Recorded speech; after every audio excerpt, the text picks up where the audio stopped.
Hello, welcome to a very, very special edition of Dr. Tami Talks. I'm your host, Dr. Tami. I'm so excited and actually nervous for this episode because I am sharing some really leading edge science things that are really revolutionary and groundbreaking. The reason why I'm sharing this information is because it has within it the potential to radically shift your life, for you to radically step into the power that you've been born with as the creator of your experience. I've spent the last 26 episodes talking about the power of your mind.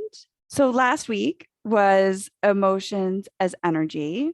And today we're taking that further. This is part two of that series, which I didn't know was going to be a series until earlier this week when I realized this was a message that needed to be shared, that this was a truth that I no longer was willing to contain because this was a truth that was really meant to liberate people.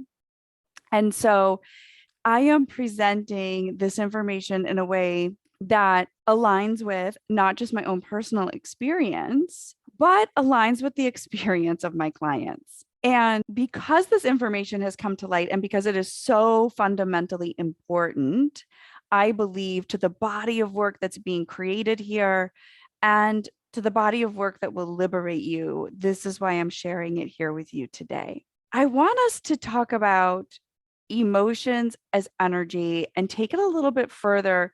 In episode one, I spoke about how our emotions are our actual internal energy, and they can be a sign of how we're using that energetic reservoir, and how our stressful emotions become signals for us to pay attention in a new way, that they end up being huge, incredible expenditures of energy that we want to be directing towards what it is that we want to create in our lives.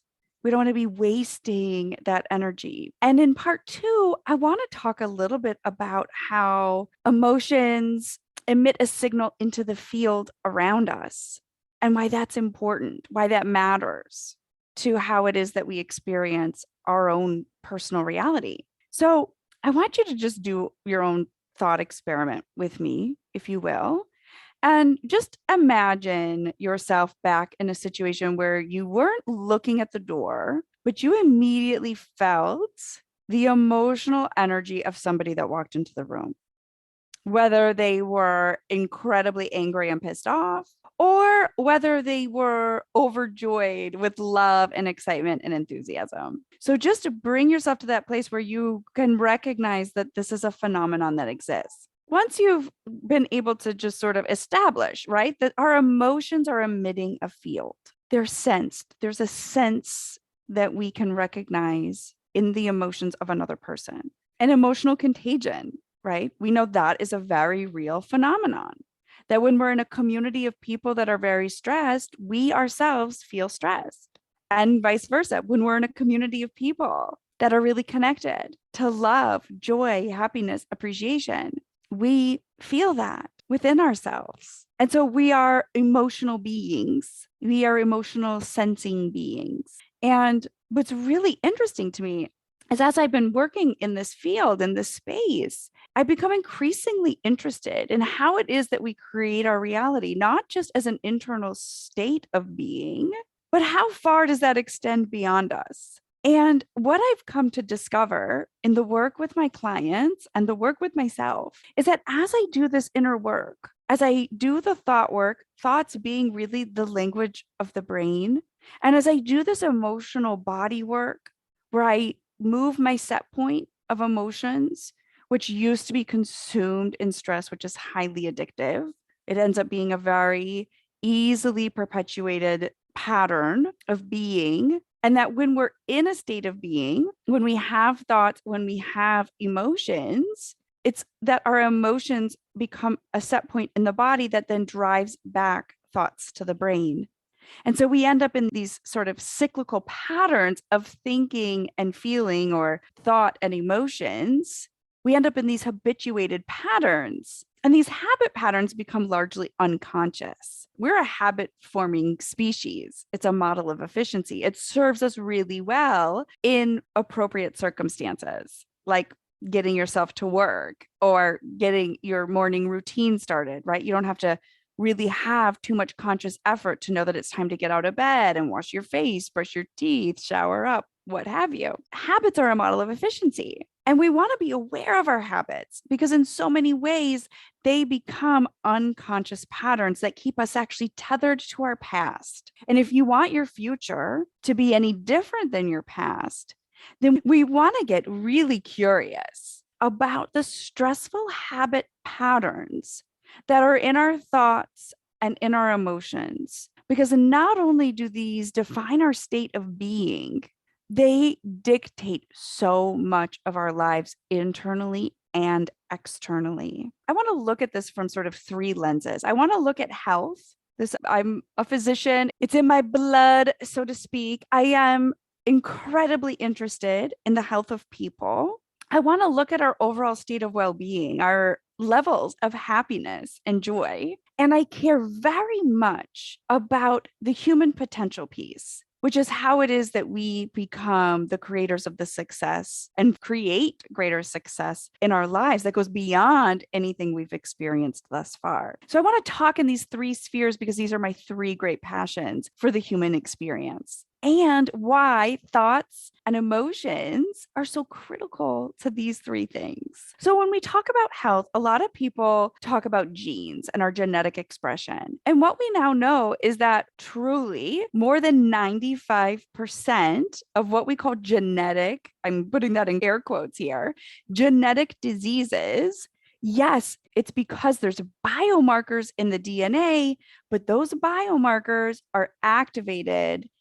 based on the stress that the individual is experiencing, based on the stress-based hormones and proteins that need to be generated within us. Think of you as an ecosystem, as a multi-system organism. And epigenetics tells us that the environment is influencing the genes. And what I want you to understand is that the environment of your gene, the environment of the cell, is actually your internal environment. The outside of the cell is the inside of your body. And so when we're in a stressed state, when we're engaged in habitual patterns of stressful thinking and feeling, we are bathing these cells of our body in acidic environments, inflammatory based environments that are then meant to produce stress related hormones and proteins that then perpetuates the cycle. Much of this is inherited. So much of this is conditioned into us from the time that we're in utero until adulthood right now, until this very moment. We're being conditioned. The brain is constantly being shaped and molded by experience. And as life, it apparently is becoming a more stressful experience for us. And it's because we don't have a nervous system optimized to manage this stress. We don't have conscious awareness of our thoughts and our emotional states so that we can shift out of these stressful habits and into more resilience-based thought patterns and emotional states that end up being regenerative, fueling, and move the metabolic activity, shift the genetic expression of every cell of the body so that it's producing regeneration, it's producing actually resilience, regenerative, growth-based proteins and hormones that allow us to thrive as an ecosystem, as a sophisticated multi-system organism. Okay, so this is how our emotions become incredible feedback for us to understand the inner state that we're creating that ends up altering our genetic expression, the genetic makeup of who we are, the health of our being. Now let's move into the well-being sphere. Like, where do emotions fall in that? Well, that's a pretty obvious one, right? Like, if our emotions are stressful ones, where we're consumed in anger, fear, resentment, disappointment, frustration, overwhelm, then that becomes our mood. Over time, that becomes a temperament. Over time, that becomes a personality. And so, as we entertain more stressful conditions for prolonged or chronic periods of time, we change. We start thinking more stressful thoughts. The body becomes conditioned to stressful hormones and proteins. We become cantankerous, ornery, grumpy, cynical, critical, not because that's who we want to be, not because that's who we aspire to be, but that is who we have to be in this biochemical makeup. So we want to then again use our emotions, this energetic signature, as a signal to pay attention to what it is that we're thinking, what it is that we're feeling. And I also want you to think about this in terms of you creating your own experience of success in your life. So in the earlier thought experiment, you were able to connect to the truth that there's an energetic signature to emotional energy, that you can feel that when somebody walks in the room. You've had this experience. I'm confident, I'm certain that you have. If you're alive and you're listening to this and you're a human, you've had the experience of sensing somebody's emotional, energetic field.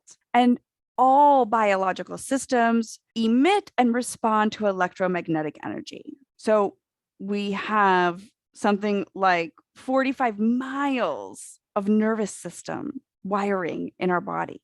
That's fascinating. And that's all emitting an electrical charge. It's actually how the nervous system works. It's an energy conductor. We actually measure the signal transduction in neurons in millivolts. So this is an electrical circuit, and our emotions are actually emitting a magnetic field. So we are electromagnetic emitting and sensing organisms. What's really fascinating about this is I'm reminded of the work of Albert Einstein, who said the field is the sole governing agency of the particle. So when we're talking about the influence that we have on the particles, the atoms that make up matter that's around us, it is actually through this electromagnetic field. This electromagnetic field that we're emitting is carrying information, valuable information.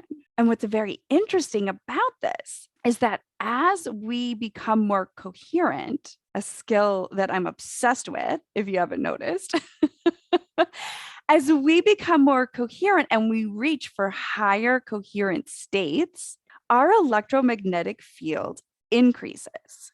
Now, this might not mean anything to you until we match it with the idea that that wave pattern, that frequency is actually imprinting the field with valuable information.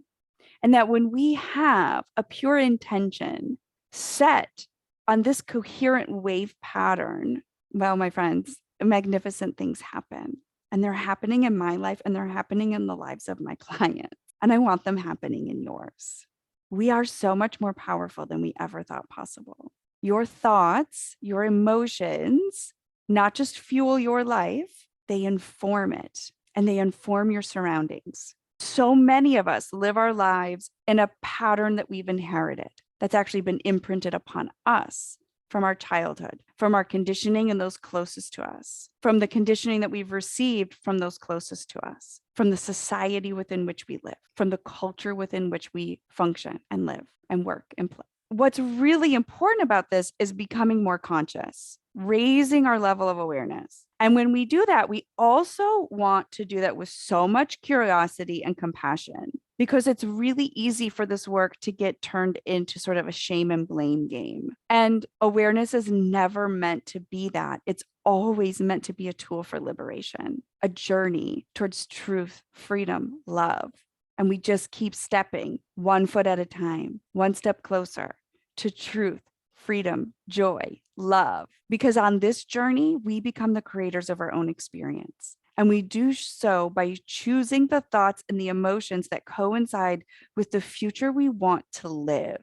And we choose to do that now. I work with a lot of clients, and it has been my own experience that it's really easy to get stuck in the thought and emotional patterns of the past. And what I have discovered that when we get coherent, when we achieve a rebalancing of the nervous system, we gain access to the critical regions of the brain that allow us to shift our thoughts and our emotional states. This is revolutionary. When we're stuck in the survival brain, the stressed brain, we don't have access to this capacity. We don't have access to our ability to shift thoughts or to shift emotions. And when you realize what I'm really saying here, which is that you're not only the creator of your own internal experience, which you 100% are, you've been ordained, you have been given this divine gift to not be ruled by what is outside of you, but to rule internally. You are sovereign. You are a sovereign being with incredible power to determine how it is that you want to think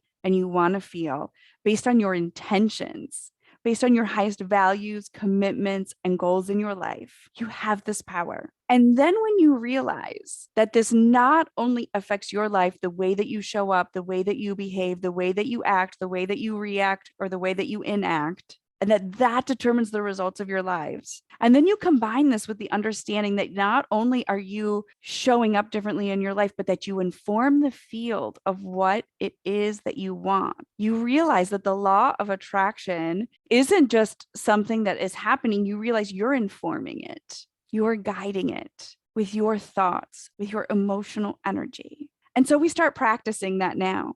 I'm a huge fan of a process I call visioneering, which is where we engineer the vision. I might be sharing that in another episode, or I might be keeping that for my clients and my students because it's powerful. It's that we become conscious engineers of the vision of ourselves in the future. And when we do that, we engage with a thought and an emotional state of our future, and we anchor into it. And this is a process you can use in your own life. I am not the first person to talk about visualization, and I will not be the last. And so you can do this process yourself, with yourself, for yourself in your own life. But when we are creating from this state of frustration and anger and resentment, we lose our creative power. This is a really interesting fact. We call those emotional states low coherent states because they create incoherence in the brain, very erratic brainwave patterns when we're experiencing stressful emotions or we're engaged in stressful thought patterns that then lead to those stressful emotions. And then those stressful emotions are driving back more stressful thoughts. It becomes a very vicious loop. So to break free of that, we want to get coherent. When we're coherent, it shifts our electromagnetic field. An incoherent brain leads to an incoherent electromagnetic field signature. We now know that the electromagnetic field of a human being, when they're in a low coherent state, when they're feeling stressful emotions, is contracted. It measures approximately 3 meters. What we know is that when we're coherent, when we're in high emotionally coherent states, the electromagnetic field expands more than 3, 4, even 5 times the field of one who is incoherent or in a low coherent state. This is fascinating to me, that when we are in our most resilient, when we are connected to emotions like appreciation, joy, love, when we are connected to those high coherent emotional states, we have a greater influence on the field around us. We become a larger imprinting force. This, of course, has evolutionary biological significance, that we have less of an impact on the nervous systems of those around us, on the biofields of the organisms and the beings around us. When we're angry, pissed off, frustrated, overwhelmed, anxious, we end up consumed in that energy, but others are protected. This is not lost on me. It's a fascinating fact that we are meant to thrive and that we are meant to thrive together. That when one of us is thriving, when one of us is emitting a strong, coherent signature of joy, love, appreciation, that extends further. That reaches more nourishing to the organisms around it that need it. Be that. Be that in your home. Be that for yourself. Be that in your work. Be that for your clients, for your patients, for your colleagues. Be that. And become the most powerful influence. Be the source of imprinting your field. The particles around you are responding. Einstein knew this a long time ago. I'm just finally catching up a little bit. And now you are too. Everything that happens within us, there is a universe within us. We do not have to live addicted to the past or repeating the patterns of the past. We have been given everything we need to be the powerful creators of our now and the powerful creators of our future. And we do so by liberating ourselves in our mind, in our body, as we step into a new future. This is such exciting work. I think this is the most exciting work of my life. I'm so happy to be sharing it with you. I am so interested to see where this research takes us as a community, as a collective, as a human collective consciousness, that we are here to elevate and advance one another. This is the leading edge. We're here, we're dancing it together. I'm so delighted that you're here. I can't wait to explore more of this leading edge science with you. And I am so excited at the idea of you bringing this more fully into your life and stepping into your role as the powerful creator of your own health, your own happiness, your joyful success in this life. This is a fascinating, amazing time to be alive. I'm happy to be here with you. Thank you so much. And I can't wait to hear from you. Oh, and I would be remiss if I didn't tell you that we're taking this and we're going epic with it in the SMART program. Join us, join the wait list, get on it. The window for registration is open for something like 48 hours before we go live. I would love to see you in there, where we embrace our humanness, we embrace our humanity, and we take it further than it's ever been before. This is the leading edge of human potential and human possibility, and we're dancing there together. I absolutely love you. Thanks for tuning in, and I'll catch you next time. Bye.